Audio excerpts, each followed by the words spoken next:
England ತಂಡ ಪಾಕಿಸ್ತಾನದ ವಿರುದ್ಧ ನಾಟಕೀಯವಾಗಿ 2 ವಿಕೆಟ್ ಅಂತರದಿಂದ ಗೆಲ್ಲುವ ಮೂಲಕ ಐಸಿಸಿ ಪುರುಷರ ಟಿ20 ವಿಶ್ವಕಪ್ 2026ರ ಸೆಮಿಫೈನಲ್ಗೆ ಅಧಿಕೃತವಾಗಿ ಸ್ಥಾನ ಖಚಿತಪಡಿಸಿಕೊಂಡಿದೆ.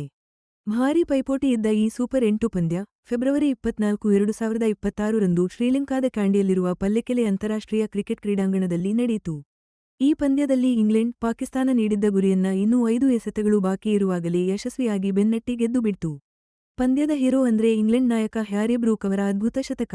ಕೇವಲ 51 ಎಸೆತಗಳಲ್ಲಿ ಸಿಡಿಸಿದ ಸಿಡಿಲಬ್ಬರದ 100 ರನ್ಗಳು ಇಡೀ ತಂಡವನ್ನ ಏಕಾಂಗಿಯಾಗಿ ಗೆಲುವಿನ ದಡ ಸೇರಿಸಿತು. ಅವರ ಈ ಮಾಂತ್ರಿಕ ಇನ್ನಿಂಗ್ಸ್ನಿಂದ ಇಂಗ್ಲೆಂಡ್ ಕಠಿಣ ಆರಂಭವನ್ನ ಮೆಟ್ಟಿ ನಿಂತಿತು. ಈ ಮೂಲಕ ಟೂರ್ನಿಯ ಸೆಮಿಫೈನಲ್ಗೆ ತಲುಪಿದ ಮೊದಲ ತಂಡ ಎಂಬ ಹೆಗ್ಗಳಿಕೆಗೆ ಇಂಗ್ಲೆಂಡ್ ಪಾತ್ರವಾಯಿತು. ಬೌಲರ್ ಲಿಯಾಮ್ ಡಾಸನ್ ಕೂಡ ಇಂಗ್ಲೆಂಡ್ಗೆ ಪ್ರಮುಖ ಕೊಡುಗೆ ನೀಡಿದ್ರು. ಪಾಕಿಸ್ತಾನ ತಂಡವನ್ನ ಕಟ್ಟಿಹಾಕಿದ ಇವರು ಕೇವಲ 24 ರನ್ ನೀಡಿ 3 ವಿಕೆಟ್ ಪಡೆದು ಮಿಂಚಿದ್ರು. ಪಂದ್ಯದಲ್ಲಿ ಇಂಗ್ಲೆಂಡ್ಗೆ ಆರಂಭಿಕ ಹಿನ್ನಡೆಯೂ ಕಾಡಿತು. ಫಿಲ್ ಸಾಲ್ಟ್ ಗೋಲ್ಡನ್ ಡಕ್ ಆಗಿ ಔಟ್ ಆಗಿದ್ರು. ಆದ್ರೂ ಇಡೀ ಪಂದ್ಯದಲ್ಲಿ ತೀವ್ರ ಒತ್ತಡದ ಜೊತೆಗೆ ಪ್ರಮುಖ ಆಟಗಾರರ ನಿರ್ಣಾಯಕ ಪ್ರದರ್ಶನಗಳು ಎದ್ದು ಕಂಡಿತು. ಟಾಸ್ ಗೆದ್ದ ಪಾಕಿಸ್ತಾನ ಮೊದಲು ಬ್ಯಾಟಿಂಗ್ ಆಯ್ಕೆ ಮಾಡಿಕೊಂಡು ನಿಗದಿತ 20 ಓವರ್ಗಳಲ್ಲಿ 9 ವಿಕೆಟ್ ಕಳೆದುಕೊಂಡು 164 ರನ್ಗಳನ್ನ ಕಲೆಹಾಕಿತು.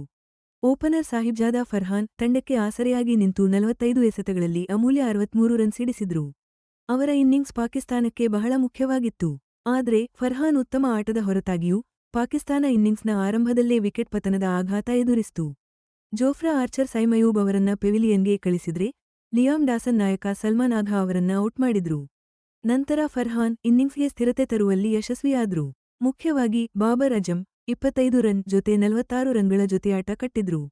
ಇದರ ಜೊತೆಗೆ ಫಖರ್ ಜಮಾನ್ 25 ರನ್ ಜೊತೆಯೂ 49 ರನ್ಗಳ ಇನ್ನೊಂದು ಜೊತೆಯಾಟ ನಡೆಸಿದ್ರು. ಆದ್ರೆ ಕೊನೆಯ ಹಂತದಲ್ಲಿ ಪಾಕಿಸ್ತಾನ ಆವೇಗ ಕಳೆದುಕೊಂಡು ಅತ್ಯಂತ ಕೆಟ್ಟ ಕುಸಿತ ಕಂಡಿತು.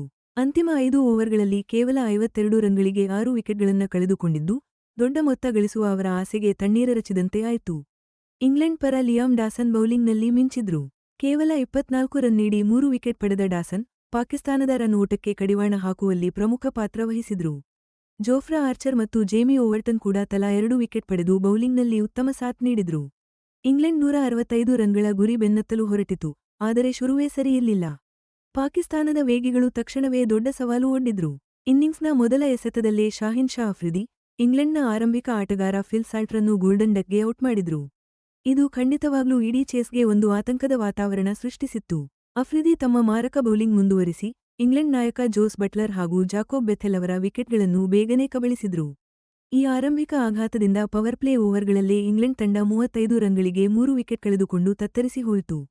ಹೊಸದಾಗಿ ಬಂದ ಬ್ಯಾಟ್ಸ್ಮನ್ಗಳ ಮೇಲೆ ದೊಡ್ಡ ಒತ್ತಡ ಬಿತ್ತು. ಇಂಗ್ಲೆಂಡ್ಗೆ ಕಷ್ಟದ ಪರಿಸ್ಥಿತಿ ಹಾಗೆಯೇ ಮುಂದುವರಿಯಿತು. ಪಾಕಿಸ್ತಾನದ ಸ್ಪಿನ್ ಬೌಲರ್ ಉಸ್ಮಾನ್ ತಾರಿಕ್, ಟಾಮ್ ಬ್ಯಾಂಟನ್ ವಿಕೆಟ್ ಪಡೆದು ಇಂಗ್ಲೆಂಡ್ ಸಂಕಷ್ಟವನ್ನು ಮತ್ತಷ್ಟು ಹೆಚ್ಚಿಸಿದ್ರು. ಬೇಕಾದ ರನ್ ರೇಟ್ ಏರುತ್ತಾ ಹೋಯಿತು. ವಿಕೆಟ್ಗಳು ಬೀಳ್ತಾನೇ ಇದ್ದವು. ಇಂಗ್ಲೆಂಡ್ ಇನ್ನಿಂಗ್ಸ್ ಒಂದು ಗಂಭೀರ ಸಂಕಷ್ಟಕ್ಕೆ ಸಿಲುಕಿತ್ತು. ಇಷ್ಟೆಲ್ಲಾ ಕಷ್ಟಗಳ ಮಧ್ಯೆ ಹ್ಯಾರಿ ಬ್ರೂಕ್ ಒಂದು ನಿರ್ಣಾಯಕ ಕೌಂಟರ್ ಅಟ್ಯಾಕ್ ಶುರು ಮಾಡಿದ್ರು. ಇನ್ನಿಂಗ್ಸನ್ನು ಗಟ್ಟಿಗೊಳಿಸಿ ಇಂಗ್ಲೆಂಡ್ ತಂಡಕ್ಕೆ ಗೆಲುವಿನ ಭರವಸೆ ತುಂಬುವ ಉದ್ದೇಶ ಅವರದ್ದಾಗಿತ್ತು. ಇಂಗ್ಲೆಂಡ್ ತಂಡದ ನಾಯಕ ಹ್ಯಾರಿ ಬ್ರೂಕ್ ಒಬ್ಬ ಲೀಡರ್ ಆಗಿ ಮತ್ತು ಬ್ಯಾಟ್ಸ್ಮನ್ ಆಗಿ ಭರ್ಜರಿ ಪ್ರದರ್ಶನ ನೀಡಿದ್ರು. ಅದೆಷ್ಟೇ ಪ್ರೆಷರ್ ಇದ್ದರೂ ಕೂಡ ಇಡೀ ಇನ್ನಿಂಗ್ಸ್ನ ಜವಾಬ್ದಾರಿಯನ್ನ ತಮ್ಮ ಹೆಗಲಿಗೆ ಹಾಕೊಂಡು ಯಾವ ರೀತಿ ಆಡಬೇಕು ಅಂತಾನೆ ತೋರಿಸಿಬಿಟ್ರು. ಇಂಗ್ಲೆಂಡ್ ಶುರುವಾತಿನಲ್ಲೇ ಎಡವಿದ್ರೂ ಕೂಡ ಹ್ಯಾರಿ ಬ್ರೂಕ್ ಪಾಕಿಸ್ತಾನದ ಬೌಲಿಂಗ್ಗೆ ಸಿಸ್ಟಮ್ಯಾಟಿಕ್ ಆಗಿ ಚಳಿ ಬಿಡಿಸಿದ್ರು. ಕೇವಲ 28 ಎಸೆತಗಳಲ್ಲಿ ಅರ್ಧಶತಕ ಬಾರಿಸಿದ್ರು. ಅವರ ಅಬ್ಬರದ ಬ್ಯಾಟಿಂಗ್ನಿಂದಾಗಿ ಬೌಂಡರಿಗಳ ಸುರಿಮಳೆಯನ್ನೇ ಸುರಿಸಿದ್ರು. ಕಡೆಗೂ ಕೇವಲ 51 ಎಸೆತಗಳಲ್ಲಿ ಭರ್ಜರಿ ಶತಕ ಸಿಡಿಸಿದ್ರು. ಅವರು ಆಡಿದ ಈ ಇನ್ನಿಂಗ್ಸ್ನಲ್ಲಿ 10 ಬೌಂಡರಿ ಮತ್ತು 4 ಭರ್ಜರಿ ಸಿಕ್ಸರ್ಗಳು ಸೇರಿದ್ದವು. ಇದು ಅವರ ಸಂಯಮ, ಪವರ್ ಮತ್ತು ಪರ್ಫೆಕ್ಟ್ ಟೈಮಿಂಗ್ನನ್ನೇ ತೋರಿಸಿತು. ಬ್ರೂಕ್ ಅವರ ಈ ಶತಕ ಕೇವಲ ಅವರ ವೈಯಕ್ತಿಕ ಸಾಧನೆ ಅಷ್ಟೇ ಆಗಿರಲಿಲ್ಲ. ಇದೊಂದು ಐತಿಹಾಸಿಕ ಪರ್ಫಾರ್ಮೆನ್ಸ್. ಟಿ20 ವಿಶ್ವಕಪ್ ಚೇಸ್ನಲ್ಲಿ ಶತಕ ಬಾರಿಸಿದ ಕೆಲವು ಆಯ್ದ ಆಟಗಾರರ ಪಟ್ಟಿಯಲ್ಲಿ ಅವರನ್ನ ನಿಲ್ಲಿಸಿತು. ಆದ್ರೆ ಅವರು ಹೀರೋ ಆಗಿ ಆಡಿದ್ರೂ ಕೂಡ ಇಂಗ್ಲೆಂಡ್ ಕೊನೆಯಲ್ಲಿ ಸ್ವಲ್ಪ ತಡಬಡಾಯಿತು. ಕೊನೆಯ ಓವರ್ಗಳಲ್ಲಿ ಒಂದರ ಮೇಲೆ ಒಂದರಂತೆ ವಿಕೆಟ್ಗಳೂ ಬಿದ್ದವು.